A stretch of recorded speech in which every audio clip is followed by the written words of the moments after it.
Hello, ma'am. Bili po kayo na itong Star Margarine. Opo, flavor niya po is garlic. Masarap po siya. Ay, hindi. Nilalampasan ako, Ay, ma'am! Sir, bili po kayo ng Star Margarine. Opo, garlic po yung flavor niya. Masarap po siya mang palaman. Hindi, sorry. Talaga itong mga tao dito,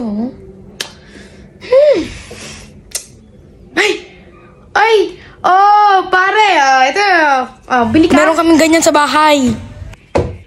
Tagal naman, Kanina pa ako dito nakatayo, napapagod na yung boses ko, kakaalok sa kanila. Nai-stress na din yung buhok ko, ang dried na. Ay, si Kumari ata yun, Kumari! Ay, bili ka, Star Margarine, yung garlic, masarap to, Ay, hindi, Kumari, pas muna. Magpapas ka muna. Gusto ko naman, Mario. Masarap naman to. Pare. Bayan. Ay, tito. Bili ka ng Star Margarine, garlic flavor. Masarap to, promise. 78 pesos na lang. Maliit na to. Ay, hindi. Wala akong pera. Ayaw mo, wala kang pera. Gusto ko naman, 50 na lang, 50. Hindi, 50. mahal pa din. Hindi, ayaw mo. 50 na lang, 20. Ayoko. Ayaw pa din? 10. Ayoko. Ayaw pa din? 5. Ayoko. Ayaw pa din? Piso. Sige, bibili ako. Gusto? Bakit naman? Sino ka ba? Wala pa nga akong puhunan dito Ano ka, gold? Kunin mo na yan, piso? Bibili ko yan, 75. Ang ina lang. Mindset.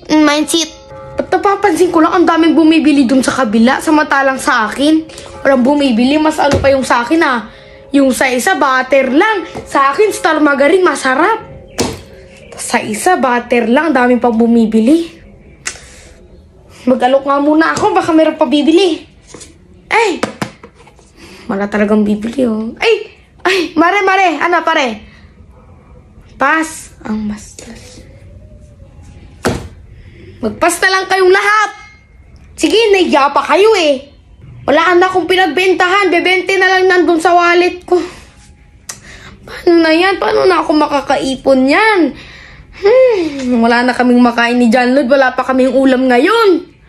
Paano ba yan? Star Margarine na lang. 75 pesos. Ay. Yung Bombay. Bombay. Hindi na pala. Siya ba yun tala? Si Bombay ba yun? Si Bombay yun? Ay, kailangan ko na magsara ng ng tindahan ko. Diyos ko, wala na nga akong pera. Sisingilin pa ako. Bibente na nga lang sa wallet ko, Ay, siya ba yun? Nakamotor? Ay, siya nga! Ay, kailangan ko magtago itong Star Margarine ko. Magpapalaman na lang ako mamaya. Ba't lang? Ayusin ko na yung mga gamit ko. Jessica, bayad ka na utang mo. Ay, bakit na naman? Nandito ka na naman. Wala na nga akong pinagbentahan.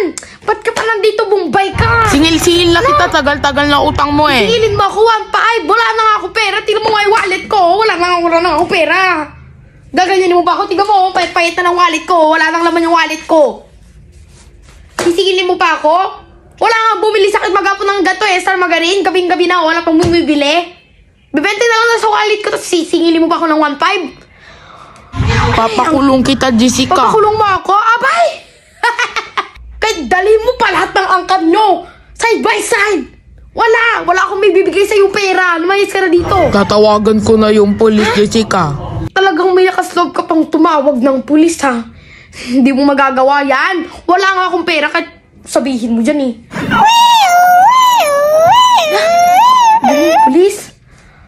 Pulis? Ay, sorry na, Bombay. Sumama ka na sa presinto. Sandali lang naman, sir. Huwag mo naman akong arrestuhin agad. Wait lang. Meron naman kasi talaga akong pera. Ito, Bombay, wait lang, Wait lang, saan na ba yung pera ko? Ay, sa bulsa. Magbibigay ka din pala, Jessica. Bombay. Bombay, yan. Ay, paalisin mo na si sir, baka hulihin pa ako. Nagbayad naman ako, di ba? Magbabayad ulit ako bukas. 3.5 naman na para mabilis na maka-ahon sa utang ko. Next week, 41K na babayad-bayad mo, Jessica, Thank you. Alis na kayo, Bombay, Sir, alis na kayo. Nakabayad na pala ko.